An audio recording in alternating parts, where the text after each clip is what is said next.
Почитувани гледачи, добра вечер. Ве поздравувам и во ова ново издание на емисијата Ваш термин и секако се надевам дека и денеска имаме убаво дружење. Се со цел, како што знаете, нели, да ве информираме околу сите оние проблеми за вашето здравје со кои што се соочувате во секојдневието. И денеска ќе разговараме на одредена тема. Одлучивме тоа да биде за хроничниот гастритис и Helicobacter pylori инфекцијата на желудникот. Се надевам дека ова е една интересна тема, бидејќи нели ако не секој, барем секој втор од нас луѓето се соочил некогаш со некои проблеми со желудникот. Па ќе биде добро еве да не слушате, да знаете нешто повеќе што представува хроничниот гастрит, што представува Helicobacter инфекцијата, кои се симптомите, како оди диагностиката, третманот и ред други работи. Одговорен доктор, односно докторката за денешната тема е Сузана Миовска, која што е специјалист интернист, ни доаѓа од Euroitalia Hospital и се разбира сето она што ќе говориме ќе биде задолжена за сите објаснувања околу овие проблеми. Меѓутоа пред да поздравам доктор Сузана, ќе побарам од режија да го пуштат прилогот подготвен токму на оваа тема, потоа се враќаме во студиото.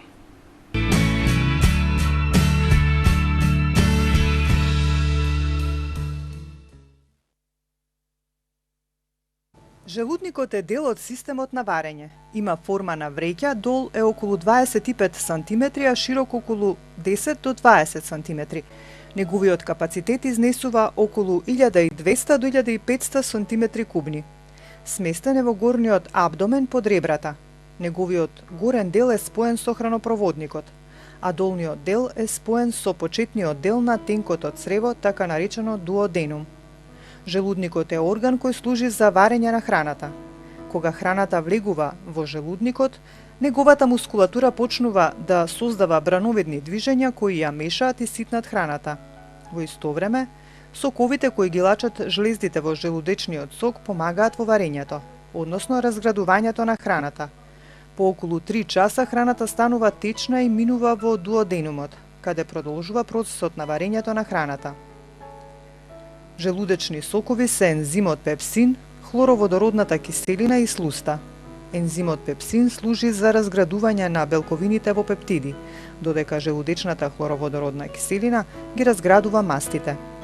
Слуста има заштитна функција и ја разредува желудечната хлороводородна киселина, со што ја штити слузницата од оштетување.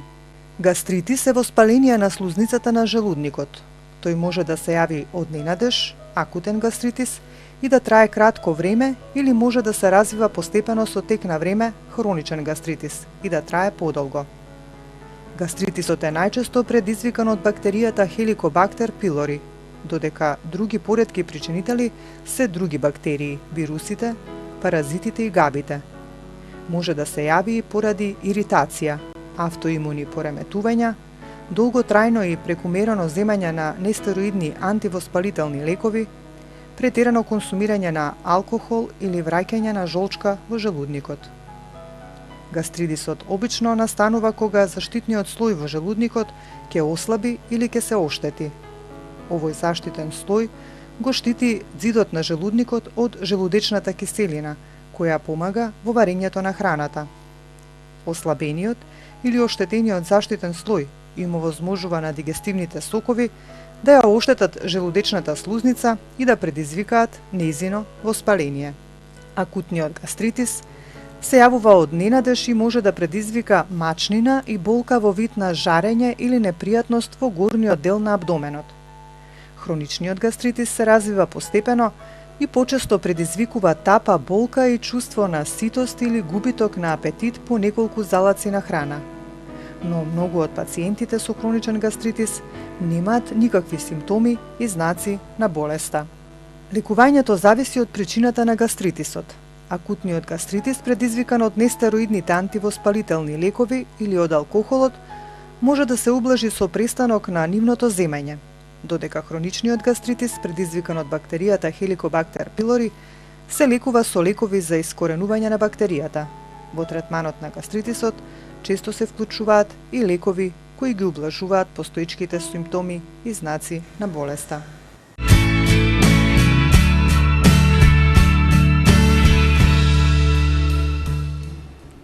Да, Еве, од прилогот можевте да се информирате накусо што се она ние пак тука по-долго и по-нашироко ќе го разговараме.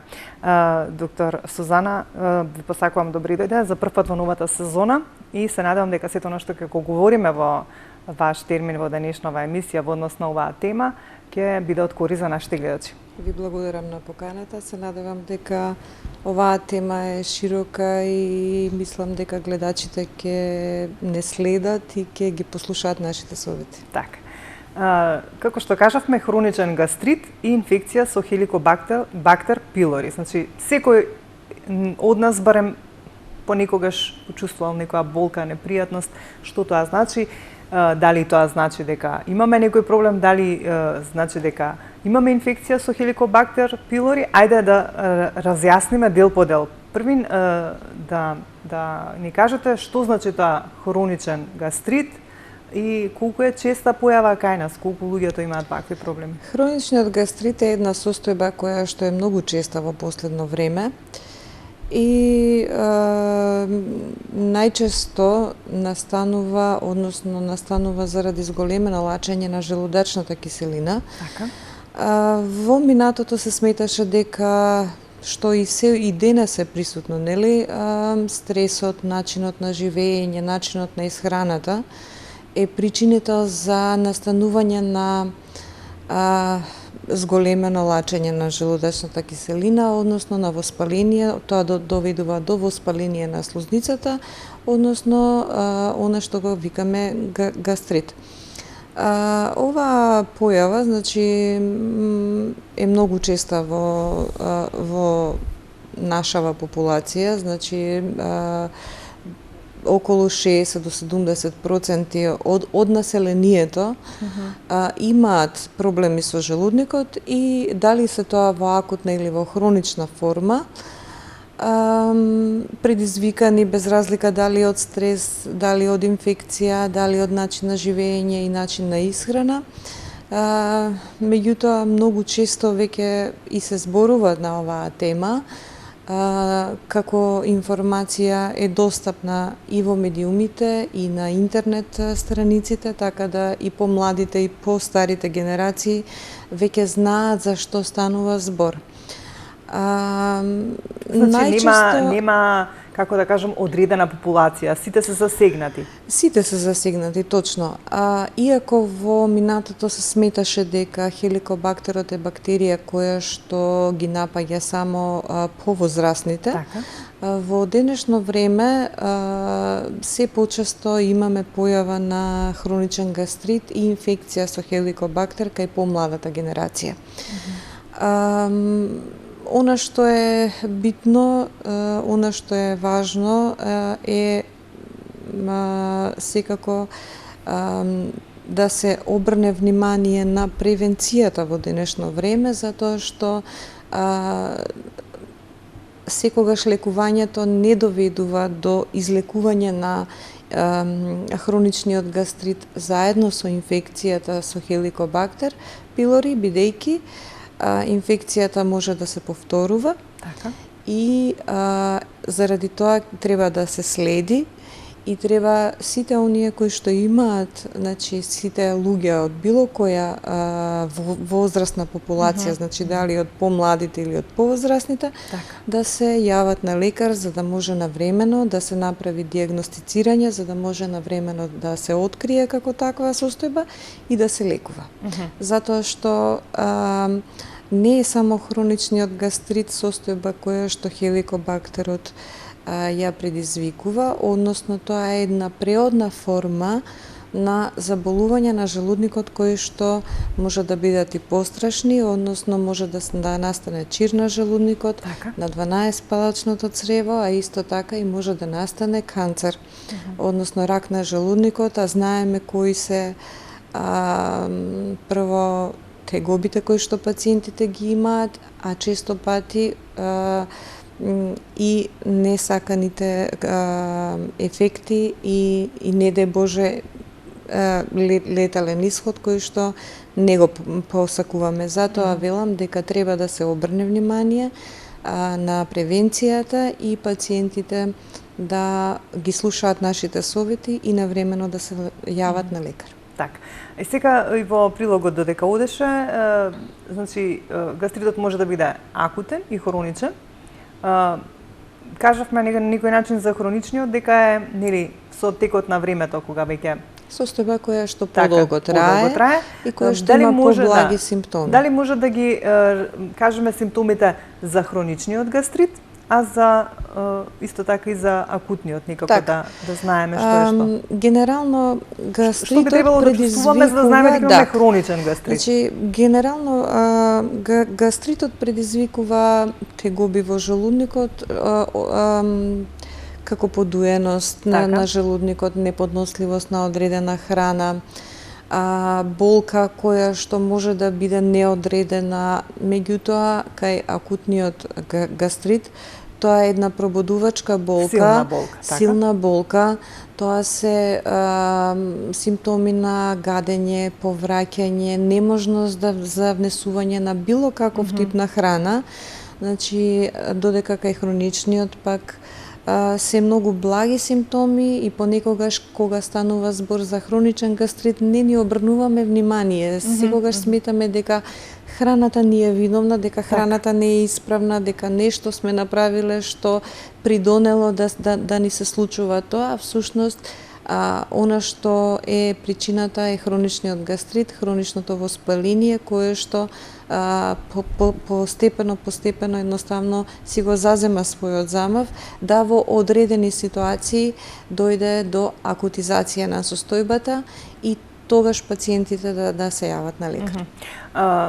Сега кога говоревте претходно, кажавте чир и така натаму. Значи, според она што го кажувате, заболувањето на желудникот оди во некои фази, кога веќе долго време има хроничен гастрит, се ова чир на желудникот или?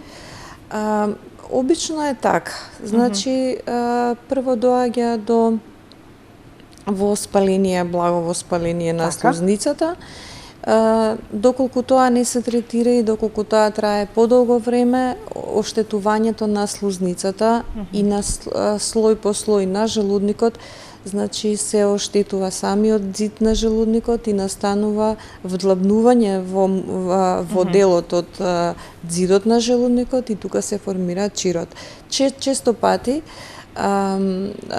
доколку има, значи, акутизација на оваа состојба, со лачење на зголемено количество на киселина, може да дојде и до перфорација на желудникот, да има крварење, да има темна столица, да има крв во повратените маси, да има неснослива болка во стомакот, која што не може да биде локализирана само на делот од желудникот, него и болката е во целиот абдомен, така да тоа се акутни состојби кои што неретко завршуваат на оперативен стол. Така.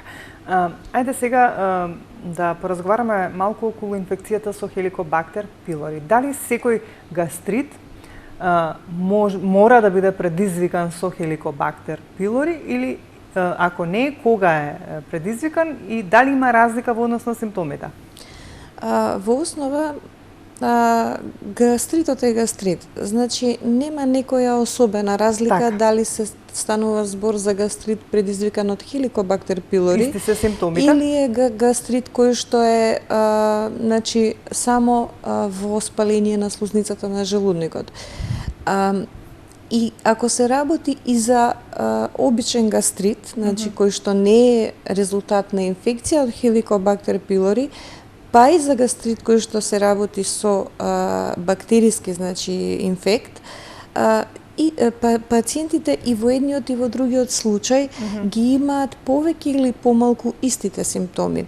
Меѓутоа, начинот на третман, односно кога ќе се докаже дека хроничниот гастрит е предизвикан од бактериската инфекција, значи од Helicobacter pylori, начинот на лекувањето е сосема поинаков, односно бидејќи се работи за бактериска инфекција, тука се лекува, значи се вклучуваат антибиотици кои што по одредена шема значи ги прима пациентот и доаѓа до негово излекување. Со тоа што кога ќе се прими таа терапија, која што е одредена за лекување на бактеријата, значи постепено се повлекуваат и симптомите кои што самата бактерија, односно хроничниот гастрит ги има. Значи, пациентите веќе не чувствуваат болки, се намалува надоеноста на стомакот, се регулира столицата, нема гадење, нема повраќање и едноставно се смирува целата состојба. Меѓутоа, тоа не значи дека ако еднаш дојдеме во контакт со бактеријата, односно ако еднаш ја третираме со антибиотска терапија, дека повторно по известно време нема таа да се јави. Затоа што тоа докажува дека оваа бактерија е многу честа, е многу распространета денеска во светот, односно во околината во која што живееме.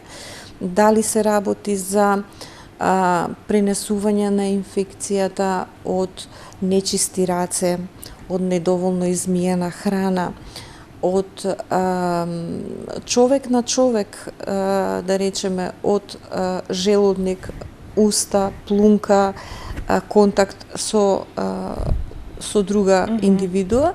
Значи,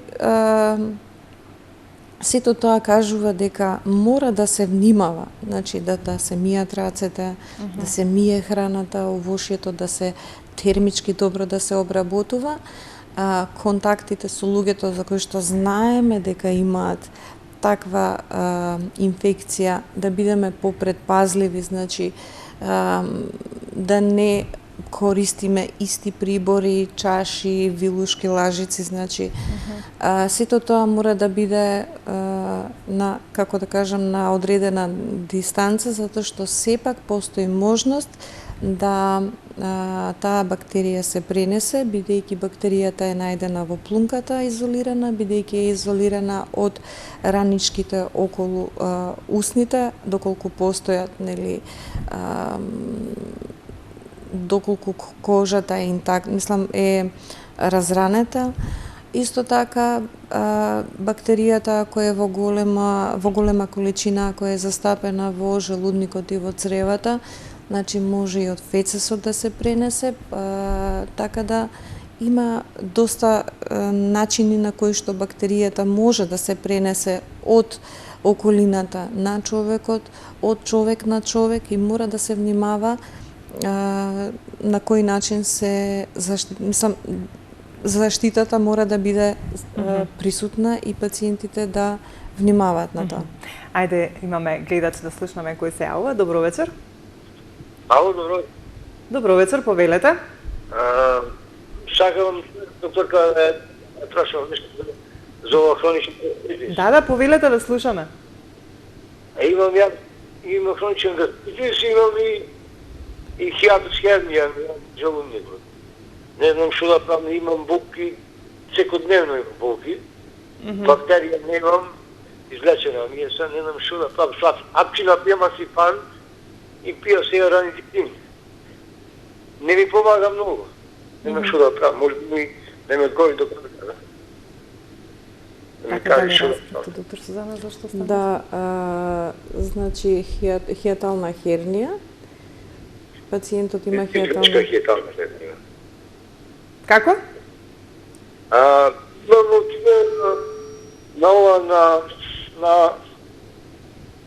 На гастроскопија и ми најдва лизгачка хиатална хернија. Добро. Ја слушнавме, ја слушнавме диагнозата. Еве останете, ќе ја слушнете доктор Сузана што ќе ве посоветува. Како да постапите понатаму. Хиаталната хернија е хернија на желудникот, која што се јавува во горниот дел на желудникот, односно на местото каде што хранопроводот преоѓа во желудникот. Едноставно постои слабост на сфинктерот и на мускулатурата која што го поврзува хранопроводот со желудникот. Кога ќе се земе храна која што може да биде малку пообилна, значи дел од желудникот едноставно се полни со храна и делот кој што е ослабен од се извинувам, од сфинктерот, едноставно делот содржината се враќа назад Добро. и прави хернијација. И тоа е хијатална хернија. Значи, таа е една дополнителна состојба која што практично на пациентот му прави проблем. Независно од тоа дали пациентот има хроничен гастрит или не. Хијаталната хернија е состојба која што треба си бара посебен режим на исхрана. Така. Една од тие услови и режим за исхрана е, значи, треба пациентот да јаде помалку и почесто. Така. И после тоа да се движи. Зошто? Затоа што храната треба да спадне полека, а не да притиска нагоре. Секогаш кога таа храна ќе притисне од делот од желудникот нагоре, тој може да има тегоби, да има нагони за гадење, нагони за повраќање, исто така да има и тахикардии, да има и потешкоти во дишењето. Зависи од кој степен е таа хијатална хернија и треба да се советува со гастроентерохепатолозите, евентуално со абдоминалните хирурзи, за да се види дали е за оперативен третман или не. Тој напомена дека пие некоја таблетарна терапија, колку таа би можела да помогне во случајот, бидејќи кажа дека повторно има некои таа терапија проблеми, која што се пие е симптоматска терапија, Само да не ги го смири решава, симптомите, не го излечи. решава, не ја решава причината која што пациентот ја има. Треба исклучиво да се придржува кон препораките во однос на ваквите состојби. Така. А во овој случај хроничниот гастрит или инфекцијата со Helicobacter pylori само може да ја влошат. Додатно да ја влошат. Да ја влошат оваа Значи, ситуација. препорачувате сепак да посети гастроентерохепатолог Да, со сите тие документи и И сепак да абдоминален хирург евентуално, видат што доколку понатаму. треба да се решава оперативно, може да се реши и да се Така. едноставно да се излечи таа така да состојба. нема нели секојдневни тегоби. Да. Значи стигнавме никаде околу разговорот до делот каде што треба да се направи диагностика. Нели луѓето ги чувствуваат овие симптоми, некогаш акутно, некогаш како што кажавте и хронично, па ги занемаруваме на некој начин. Си вели мајде од ова. Меѓутоа, кога веќе ќе дојдат кај вас, што и какви испитувања треба да се направат за да се утврди точно за што станува збор, без разлика дали е инфекција со Helicobacter pylori Така или пак не. ако е гастрит, што и какви испитувања правите? Така. Прво и основно што се прави една обична лабораторија да Така. се види дали постои причина која што ќе не одведе во друг смер, а не само на желудникот да обрнеме внимание. Освен лабораторијата се прават ехо на абдомен се прави. Тоа е една диагностика која што не го опфаќа желудникот, затоа што желудникот е орган кој што најчесто се гледа црево со црево, односно се прави гастроскопија. Значи тоа е една исто од методите на диагностика на хроничниот гастрит и Меѓутоа сепак и со обичното ехо може нешто да се со обичното забележи? ехо најмногу се забележува метеоризам, односно гасови во цревата. И се забележува доколку има, да речеме, често пати доколку има камен во жолчка или има заместен црн дроб, тоа ни укажува дека индиректно ни укажува дека има пореметување во исхраната, во варењето на исхраната, а како прва бариера, прв орган, освен устната шуплина и хранопроводот, која што врши, значи, варење на храната, тоа е желудникот. Значи, индиректно, ехото ни покажува дека нешто најверојатно се случува и со желудникот. Спомнав испитување сите тие органи учествуваат во процесот на варење на храната. на варење на храната и едни од други се зависни. Така. Значи, крвната анализа во која што се испитува, значи, и постоењето на хеликобактерот, меѓутоа не самата бактерија, него антителата. Преку крвта се испитуваат антителата кои што покажуваат дали нашиот организам бил во контакт или во моментот е во контакт со самата бактерија. Така. Тоа е една работа. Втора работа е диагностика на она што го спомнав како гастроскопијата. Тоа е гастроскопијата при која што ин виво во моментот се гледа каква е самата слузница на желудникот, дали е интактна, дали има дали е само воспалена, дали има изменета, видоизменета, дали има чирови, дали има други некои промени кои што укажуваат на тоа што едноставно дали е нешто посериозно или има канцерогени состојби. И при такви ситуации, значи, се зема биоптичен материјал и се прави кло тест. Тој кло тест укажува и покажува дали во желудникот има Helicobacter pylori која што е патогена, значи дали е незиното количество зголемено и дали треба да се третира. Уште им постојат уште неколку диагностички методи кои што ни помагаат да ја диагностицираме самата бактерија. Тоа е тестот со вдишување, значи и издишување. Тој се прави поретко се прави во нашава земја, меѓутоа се состои од тоа да се детектира врз основа на ензимот кој што самата бактерија го лачи, тоа е уреазата. Издишаниот јаглерод моноксид се врзува за уреазата кој што рековме ензим кој што хеликобактерот ја лачи. И самата количина на CO2 кој што го издишуваме се врзува со уреазата и покажува дали имаме присуство на хеликобактер или не. Тоа е, значи, втората метода, и трета метода е Helicobacter pylori од фецес. Значи на микробиологија која е најточна? Најточна најпрецизна е гастроскопската, односно директно земањето на материјал од самата слузница од желудникот и кло тестот се гледа дали во моментот ја има или ја нема. Кога ќе се направи оваа диагностика, после тоа се прави план како да се изврши лекувањето, колку ќе трае, му се објаснува на пациентот и се следи. Така.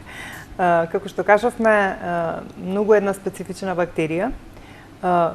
И од сето на што го говоревте досега, можам да заклучам дека можеби ние и сите горе-доле ја носиме во себе. Меѓутоа, на некој начин, дали ќе и дадеме поле да направи проблем, бидејќи ако така лесно се пренесува, тогаш... Така.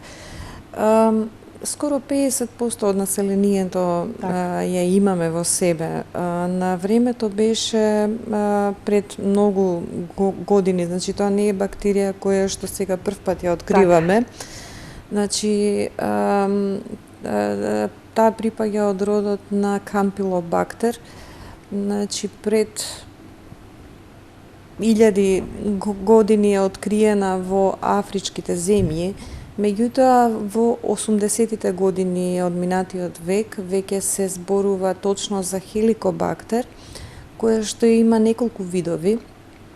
Најчесто се работи за Helicobacter pylori, која што представува една грам-негативна бактерија со трепки, односно со, како да кажам, со опавчиња, со кои што и флагели, кои што и помагаат кога ќе навлезе во желудникот да се движи.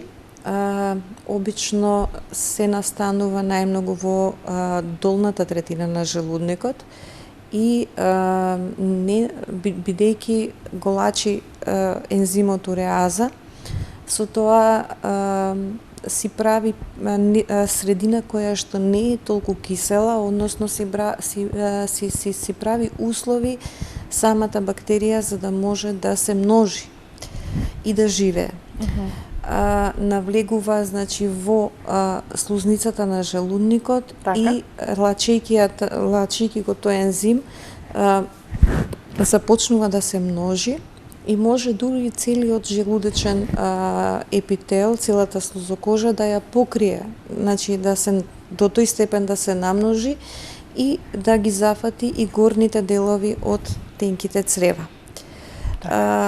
Она што се прави како третман на лекување за да се искорени е антибиотската терапија која што ја уништува, односно и оној лек кој што го даваме како инхибитор на протонската пумпа, кој што е филм таблета и не дозволува, значи ја обложува слузницата на желудникот и не дозволува да едноставно овие бактерии и било која храна направи оштетување на слузницата. Значи, лекувањето е битно во однос на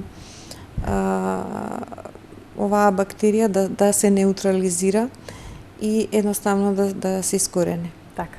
Колку трае обично овој процес на користење на тие антибиотици временски? Лекувањето на хеликобактер инфекцијата е 1 месец. Колку треба практично да се консумираат тие лекови? Прво значи рековме, спомнавме дека се антибиотици и лекови кои што ја штитат слузницата на желудникот. Значи антибиотиците се примаат 7 до 14 дена.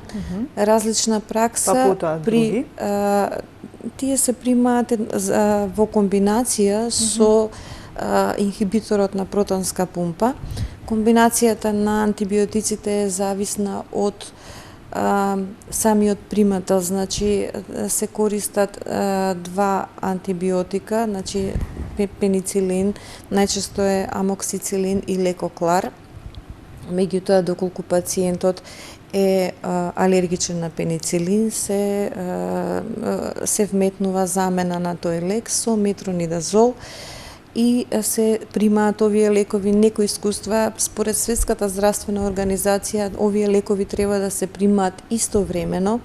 Меѓутоа, искуствено кажувам дека ефектот е ист, а доколку антибиотиците би се примале првиот антибиотик првите 7 дена, вториот антибиотик од 8-миот ден, значи помала е можноста да пациентот има болки, кога ги прима тие антибиотици, затоа што сепак тоа е бомба, кога на организмот ќе му се даде антибиотска терапија двојна, која што во моментот истовремено ја прима, значи сме биле во ситуација да во такви состојби даваме инфузија кај пациенти кои што вика пациентите викаат сега има многу повеќе болки отколку заради лековите. Така да лековите можат и да се распоредат во да бидат 2 недели антибиотиците, а инхибиторот на протонската пумпа, оној лек кој што ја заштитува слузницата, останува 1 месец. Значи за време на примањето на антибиотиците и уште 2 недели после тоа, за да направи за лечување на веќе оштетената претходно слузница, за да биде во ред да нема ни тегоби. Еве да речеме се зема терапијата, се излекува инфекцијата. Кажавте може да сварите повторно, меѓутоа какви други препораки, претпоставам дека околу исхраната тука се воведува некој режим поинаков, што треба и како да се однесуваат овие личности кои што имаат ваква инфекција? Најбитна е исхраната во овој случај. Така. Значи постојат храни кои што ја зголемуваат киселоста, односно ја намалуваат киселоста. Треба да се зима храна која што, например, лененото семе, брокулите, тие имаат дејство на чистење на самиот желудник од Helicobacter pylori, имаат дејство на намалување на воспалителниот процес. Значи да се избегнуваат кафето, газираните сокови, алкохолот, значи да се пијат чаеви, да се зема течности, мрсна храна, зачинета, јаглени хидрати, тоа се храна која што треба да се избегнува. Тоа се генералните препораки, меѓутоа секој човек знае која храна му смета и не треба да ја консумира. Ајде да слушнаме кој е на линија. Добро вечер, повелете. Добро вечер. Повелете. Добро вечер за гостинот. Ми се свиѓа емисијава и сакам да ја прашам. Ало? Да, ве слушаме, говорите, не го слушајте телевизорот. Намалете го тонот на телевизорот. Да. Така. Говорете. Јас пред неколку години бев... Ало?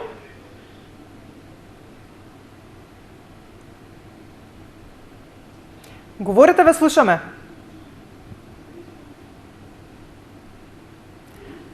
Очигледно, да, значи секогаш кога се јавувате, нели, да се вклучите во живо, потенцираме да го намалите тонот на телевизорот, бидејќи ви се јавува оној повратен сигнал кој што ве буни дали сте во програма или не сте, и така не можеме да се разбереме, значи ако повторно се јавите, исклучете го тонот на телевизорот, ќе се слушаме преку слушалка за да, нели, убаво се разбереме.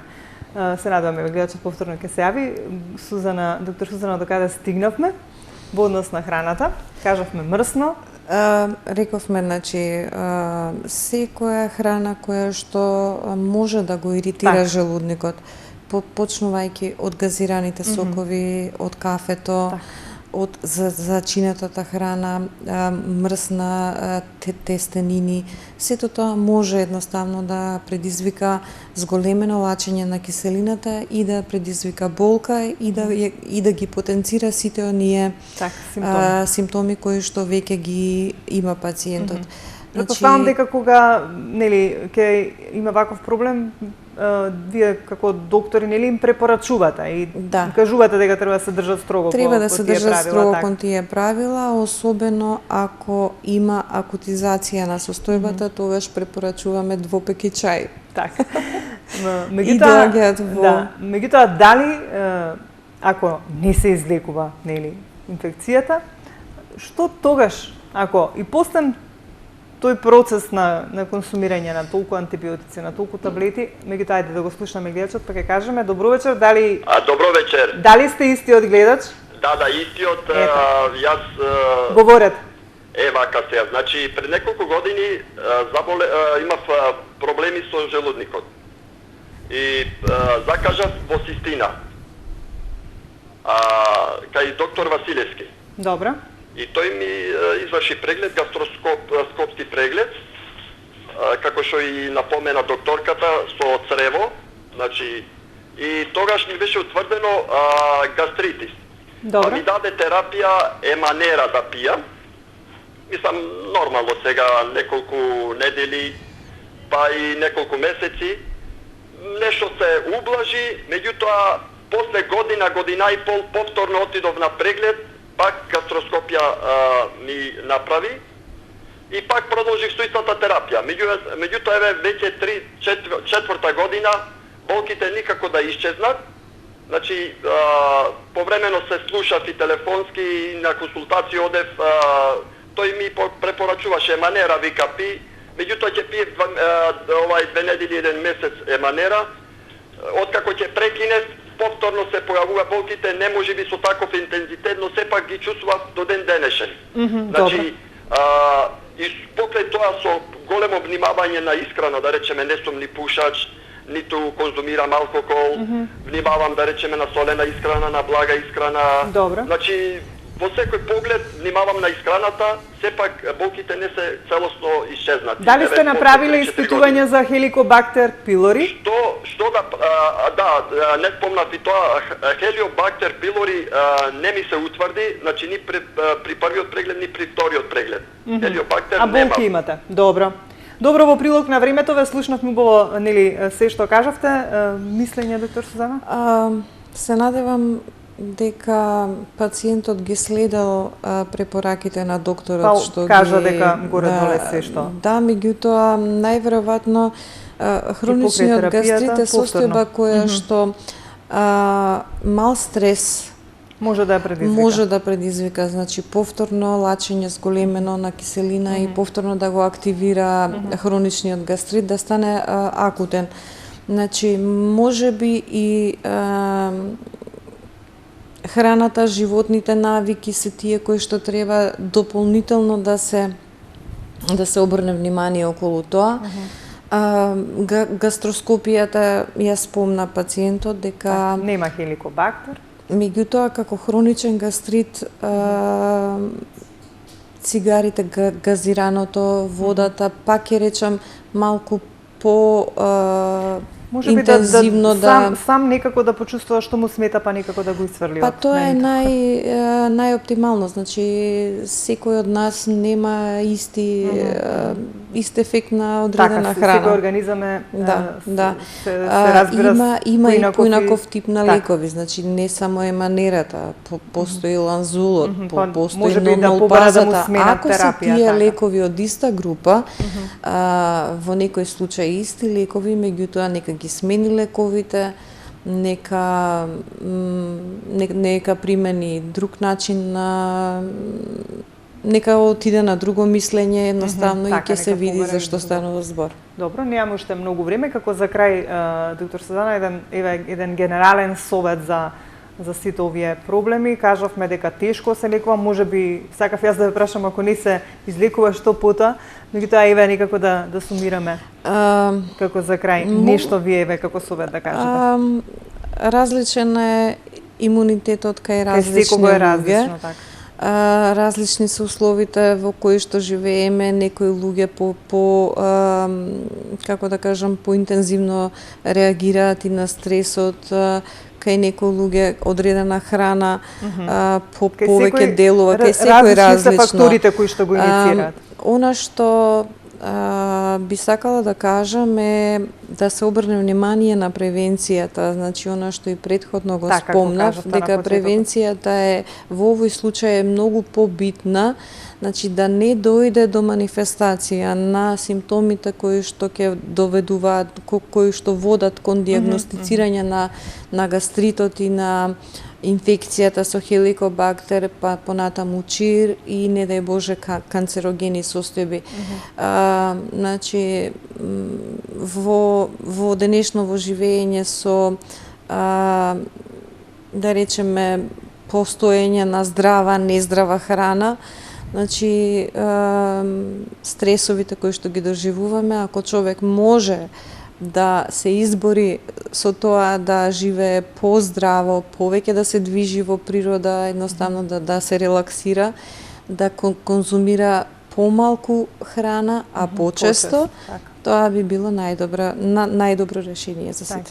Благодарам за денес, соработката ни лесова состанува, па се надевам во некој следно издание за некоја друга тема. Ви благодарам и вам. Почитувани гледачи, тука ќе ве поздравам јас за денес, само на крајот од емисијата да ги поздравам моите помагатели во емисијата, тоа е Фитуан Центарот, фризерскиот салон Hair de Naif и се разбира бутикот Forever 19, ќе го заборавев. Се надевам дека бевме интересни, не следевте до крај, ако е така, тогаш се гледаме за 7 дена во исто време. Останете во добро здравје, имајте пријатен остаток од денот.